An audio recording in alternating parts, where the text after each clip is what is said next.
Hello friends, स्वागत है हमारा आज की इस वीडियो में।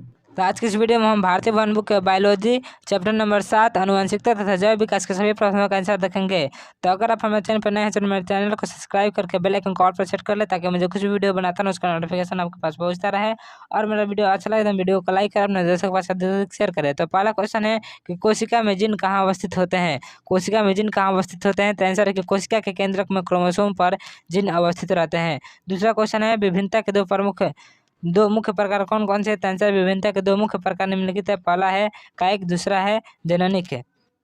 फिर तीसरा क्वेश्चन है कि पीढ़ी दर पीढ़ी वंशागत होकर संचित होने वाली विभिन्नता क्या कहलाती है? तो आंसर है जननिक विभिन्नता। फिर चौथा क्वेश्चन है कैसे अनुवांशिक गुण या लक्षण जो स्पष्ट रूप से दिखाई देते हैं क्या कहलाते हैं? आंसर है फेनोटाइप।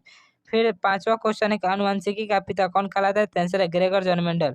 फिर छठवां क्वेश्चन है मेंडल ने अपने प्रयोग के लिए किस पौधे का चयन किया, उसका वैज्ञानिक नाम क्या है? तो आंसर है मेंडल ने अपने प्रयोग के लिए मटर के पौधे का चयन किया, वैज्ञानिक नाम वैज्ञानिक नाम पिसम एस्टेरियम है।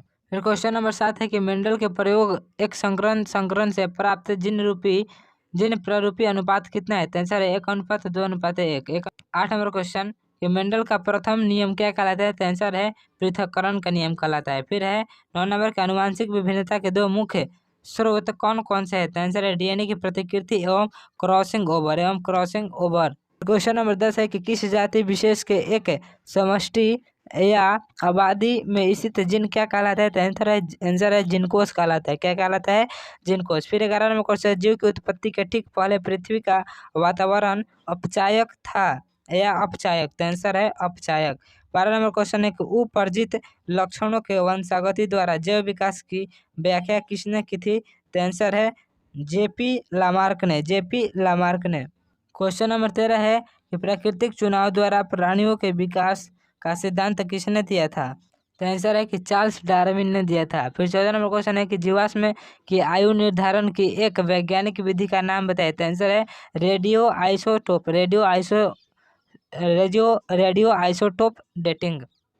फिर क्वेश्चन नंबर 15 कि जीवों का वह गुण जो उसके अपने जनकों अथवा अपने ही जाति के अन्य सदस्यों को उसी गुण के मूल स्वरूप से भिन्नता दर्शाता है क्या कहलाता है? तो आंसर है विभिन्नता। 16 नंबर क्वेश्चन है जीवों के शरीर में होने वाली वैसी विभिन्नताएं जो एक पीढ़ी से दूसरी पीढ़ी में वंशागत नहीं होती है क्या कहलाती है? आंसर है कायिक कहलाती है। फिर 17 नंबर क्वेश्चन है कि मेंडल के आनुवंशिकी के प्रयोग में F1 पीढ़ी के उन पौधों को जिनमें जनक पौधों के दोनों विपरीत गुण मौजूद थे क्या कहा गया? तो आंसर है जनक पीढ़ी कहा गया।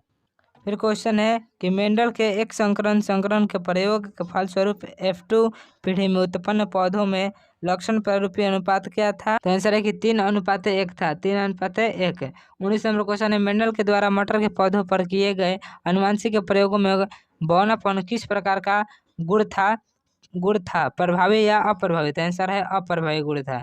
20 नंबर क्वेश्चन है मनुष्य में पाए जाने वाले 23 जोड़े क्रोमोसोम में 22 जोड़े एक ही प्रकार के क्रोमोसोम क्या कहलाते हैं? तो आंसर है ऑटोसोम कहलाते हैं।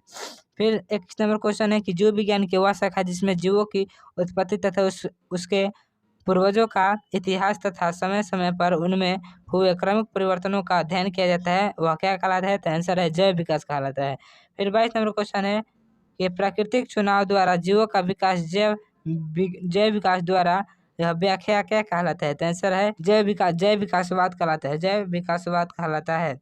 फिर अगला क्वेश्चन है 23 नंबर की जीवों के वैसे अंग जो संरचना एवं उत्पत्ति की दृष्टिकोण से एक समान होते हैं परंतु वे अलग अलग कार्यों का संपादन करते हैं क्या कहलाते हैं? तो आंसर है कि समजातन कहलाते हैं। 24 नंबर क्वेश्चन है लुप्त हो चुके जीवों का पत्थरों पर पाए जाने वाले चिन्ह का क्या कहलाता है? पाए जाने वाले चिन्ह क्या कहलाता है? तो आंसर है जीवाश्म कहलाता है। 25 नंबर है कि कई प्रजातियों के सदस्यों के बीच आपस में होने वाले प्रजनन को क्या कहते हैं? आंसर है अंतः प्रजनन कहते हैं। फिर 26 नंबर है कि फूल गोभी किस प्रकार का पुष्प है? आंसर है बंध्य पुष्प।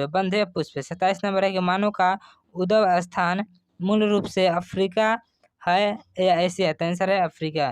फिर 28 नंबर क्वेश्चन है कि उद्भव की दृष्टिकोण से मानव का सबसे मानव का सबसे करीबी संबंधी कौन है? तो आंसर है चिंपांजी। कौन है? चिंपांजी।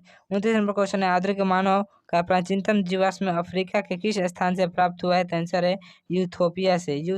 30 नंबर क्वेश्चन है डीएनए अनुक्रम के तुलनात्मक अध्ययन द्वारा किसी जीव के पूर्वजों की खोज क्या कहलाती है? तो आंसर है आणविक जाति वृद्ध। आणविक जाति वृद्ध है। अब है लघु उत्तरीय प्रश्न का पहला प्रश्न की विभिन्नता की परिभाषा देते हैं। आंसर है जीव का ऐसा गुण जो उसे अपने ही जाति के अन्य सदस्यों से भिन्न पहचान देता है, उसे हम लोग विभिन्नता कहते हैं। फिर है आनुवांशिकता का अर्थ बताते हैं। आंसर है जनकों से उनके संतानों में पीढ़ी दर पीढ़ी युग्मकों के माध्यम से पैतृक गुणों का संचरण ही आनुवंशिकता कहलाता है। फिर क्वेश्चन नंबर 3 है कि जिन जिन प्रारूप या जीनोटाइप किसे कहते हैं? तो आंसर है किसी जीव की जीनी संरचना उस जीव का जीन प्रारूप या जीनोटाइप कहलाता है। किसी जीव की जीनी संरचना है उस जीव का जीन प्रारूप या जीनोटाइप कहलाता है। फिर क्वेश्चन नंबर 4 है कि मेंडल का प्रथम नियम या पृथक्करण का नियम क्या है? तो आंसर है मेंडल ने अपने प्रथम प्रयोग में मटर के पौधा का चयन किया जिसमें एक गुण वाला लंबा और बौना को लिया। दूसरी पीढ़ी के प्रजनन में फिर से लंबा और बौना गुण अलग अलग हो गया, इसलिए मेंडल का प्रथम नियम पृथक्करण का नियम भी कहलाता है।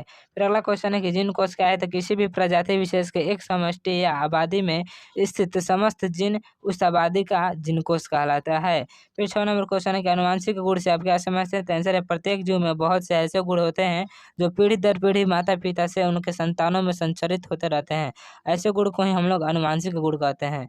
फिर है 7 नंबर की जाति उद्भवन क्या है? तो आंसर है जब किसी प्रजाति का कोई सदस्य भिन्न वातावरण में चला जाता है तो धीरे धीरे उसमें बदलाव आने लगते हैं। 2-3 पीढ़ी के बाद यह बदलाव इतना अधिक हो जाता है कि यह मूल प्रजाति से भिन्न हो जाता है। इस क्रिया को हम लोग उद्भवन कहते हैं। फिर 8 नंबर क्वेश्चन है कि जंतु वर्गीकरण के विभिन्न स्तरों का नाम लिखिए। तो आंसर है कि जंतु वर्गीकरण के विभिन्न स्तर के नाम निम्नलिखित है। पहला है जगत, दूसरा है उपजगत, तीसरा है फाइलम, चौथा है वर्ग, पांचवा है गण, फिर छठवां है कुल, सातवां है वंश और आठवां है जाति। 9 नंबर क्वेश्चन है कि समजात एवं असमजात अंग से आप क्या समझते हैं? तो आंसर है समजात अंग। तो समजात अंग क्या है? तो विभिन्न जीवों में स्थित वैसा अंग जो उत्पत्ति एवं संरचना की दृष्टि से एक समान हो लेकिन अपने वातावरण के अनुसार विभिन्न कार्य करते हैं, उसे हम लोग समजात अंग कहते हैं। जैसे बिजली का अग्रपात और मनुष्य का हाथ समजात अंग का उदाहरण है। फिर है कि असमजात अंग, तो विभिन्न जंतुओं में स्थित वैसा अंग जो उत्पत्ति एवं संरचना की दृष्टि से भिन्न भिन्न हो लेकिन उनका कार्य एक समान हो, उसे हम लोग असमजात अंग कहते हैं। जैसे जैसे तितली और पंछी का पंख का बनावट भिन्न भिन्न होता है लेकिन उनका एक ही कार्य होता है, उड़ने का। फिर 10 नंबर क्वेश्चन है कि लिंग क्रोमोसोम किसे कहते हैं? तो मनुष्य के प्रत्येक कोशिका में 23 जोड़ा क्रोमोसोम होता है जिसमें से 22 जोड़ा एक समान होता है जिसे ऑटोसोम कहते हैं तथा 23वां जोड़ा भिन्न होता है जिससे लिंग का निर्धारण होता है। इसे ही हम लोग लिंग क्रोमोसोम कहते हैं। पुरुष में यह XY तथा महिला में XX के रूप में होता है। फिर है दीर्घोत्तरीय प्रश्न। तो पहला प्रश्न है कि मनुष्य में लिंग निर्धारण की विधि का वर्णन करते हैं। आंसर है मनुष्य में लिंग निर्धारण लिंग क्रोमोसोम होता है। पुरुष में वह XY और स्त्री में XX के रूप में होता है। पुरुष के युग्मक में 22X और 22+Y क्रोमोसोम होता है जबकि महिला में यह 22+Y के रूप में रहता है। इसे निम्नलिखित चित्र द्वारा समझा जा सकता है। देखिए इस चित्र को देखकर आप समझ सकते हैं। फिर अगला क्वेश्चन है, दूसरा क्वेश्चन है कि जैव विकास से बात क्या है? तो आंसर पृथ्वी पर पहले एक कोशिकीय सरल प्राणी आए, इसके बाद वातावरण के अनुसार होने वाले परिवर्तनों के कारण जटिल प्राणियों का विकास संभव पाया। सजीव जगत में होने वाले इस परिवर्तन को हम लोग जैव विकास कहते हैं। लैमार्क बात क्या है? तो आंसर है लैमार्क नामक वैज्ञानिक ने उपार्जित लक्षणों का वंशागतित सिद्धांत दिया। इनके अनुसार जीवों की संरचना, कायिकी और उनके व्यवहार पर वातावरण के परिवर्तनों का सीधा प्रभाव पड़ता है। फिर चौथा है कि लैमार्कवाद का विरोध किसने किया? तो आंसर है वाई सामान्य ने। फिर प्राकृतिक चुनाव द्वारा प्राणियों का विकास क्या कहलाता है? तो डार्विनवाद कहलाता है। 6 नंबर क्वेश्चन है कि डार्विन ने कौन सी किताब लिखी? तो आंसर है द ऑरिजिन ऑफ स्पीसीज लिखी। तो आज के इस वीडियो में हमने सभी प्रश्नों का आंसर कर दिया। अब अगले वाले वीडियो में हम हमारा पर्यावरण के सभी प्रश्नों का आंसर करेंगे। तो अगर मेरा वीडियो अच्छा लगा तो मेरे वीडियो को लाइक करें, अपने दोस्तों के साथ शेयर करें और आप मेरे चैनल पर नए हैं तो मेरे चैनल को सब्सक्राइब करके बेल आइकन को ऑल पर सेट कर ले।